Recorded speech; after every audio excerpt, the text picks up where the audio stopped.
es parte de la estructura central del autismo no poder despegarse de las imágenes y rechazar de alguna manera la escritura como secuencia lineal y preferir esta forma de comunicación inmediata que son los logotipos precisamente. Nosotros leemos frases, pero miramos logotipos de una manera directa, de un solo golpe. Nadie mira Visa y lee V-I-S-A. Visa es un logotipo inmediato. Y la presencia de este tipo de invitación a una lectura distinta, creo yo que es una de las cosas que sostiene al lector en vilo, que lo mantiene en ese presente constantemente. Constantemente. Sin embargo, es una apuesta complicada, porque un texto vanguardista es un texto kamikaze. Es un texto exigente hasta el desafío. Primero exigente con el propio autor y después exigente con el lector definitivamente. Yo lo he leído completo, pero sostengo que no es indispensable para todos llegar hasta el final, porque es, en efecto, un libro difícil, donde además, como quería Juan Hacha en el caso del arte plástico que él estudiaba, Hacha decía, saquemos el entretenimiento de la ecuación. El arte no está ahí para entretenernos. El arte está ahí para muchísimas otras cosas, pero no necesariamente para entretenernos. Y yo casi diría, para mí no ha sido un libro entretenido, ha sido un libro formativo, ilustrativo, emocionante, muchas cosas. Pero exige y exige. ¿No es cierto? Más aún, mi sensación es que el primer capítulo de alguna manera cuenta toda la historia. Es probablemente, permítanme, somos pocos, una hipérbole, probablemente uno de los 2 o 3 mejores primeros capítulos de una novela que yo pueda recordar en la narrativa peruana y en varias otras. A Dios gracias por el largo del libro, es un primer capítulo pues que tiene 80 páginas, es una novela corta en sí mismo y es realmente extraordinario y lo mantiene a uno suspendido en vilo.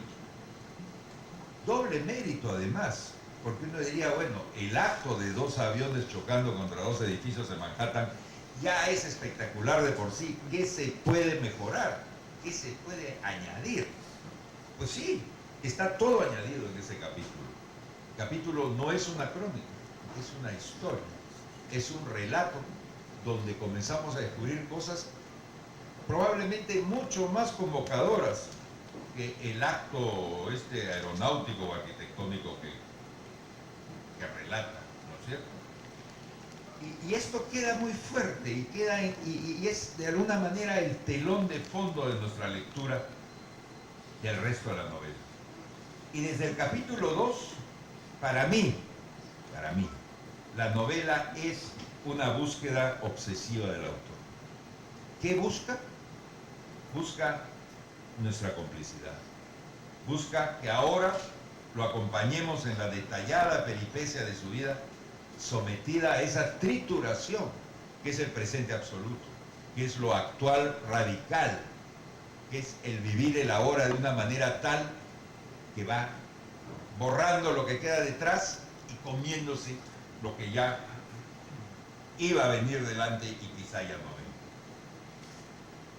Esta es una exigencia de la lectura de novela en el país, porque la lectura de novela en el país se ha vuelto un ejercicio que desde hace por lo menos 30 años viene siendo ablandado por la complicidad con lo lineal y lo previsible de aquello que de alguna manera Tariq Ali llamó prosa de mercado, la prosa de las grandes editoriales.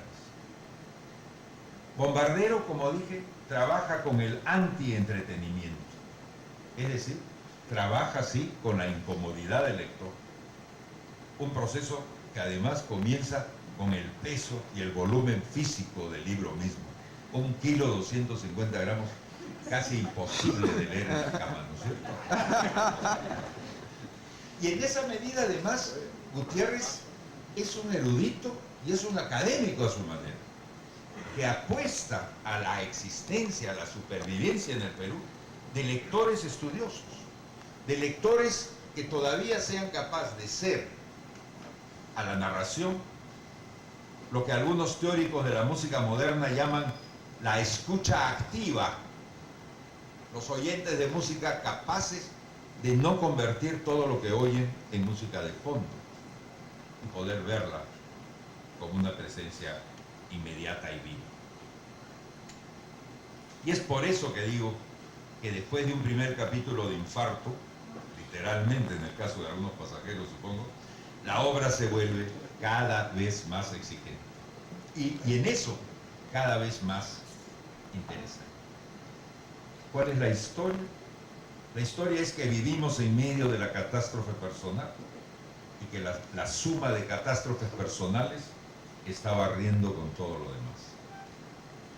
Hay una relación entre el contenido terrible y la densidad de esta obra literaria. ¿Por qué la necesidad de 500 páginas, que son en verdad 1000 cuando uno las mira bien en su largo? Pero es que Gutiérrez quiere expresarse también a través de un formato. Quiere obligar al lector a un compromiso inusitado que es clave en todo esfuerzo vanguardista, que es crear un cenáculo, crear una célula de lectores para una obra que sucede virtualmente toda fuera del territorio geográfico.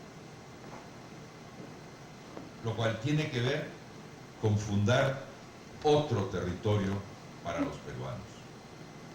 De la misma manera en que Joyce funda otro territorio para los europeos y prácticamente inventa Irlanda para Europa, o como Malcolm Lowry inventa México para los ingleses.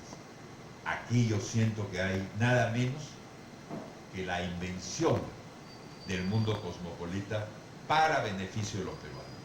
Es decir, cuando se hable de globalización en el mundo de la cultura, sería indispensable entender que aquí ha habido un esfuerzo de ponerle carne a esa osamenta más bien abstracta de la globalización. Su mejor público por eso quizá esté en un inicio entre los hijos de los 2 millones de migrantes salidos del Perú en los últimos años.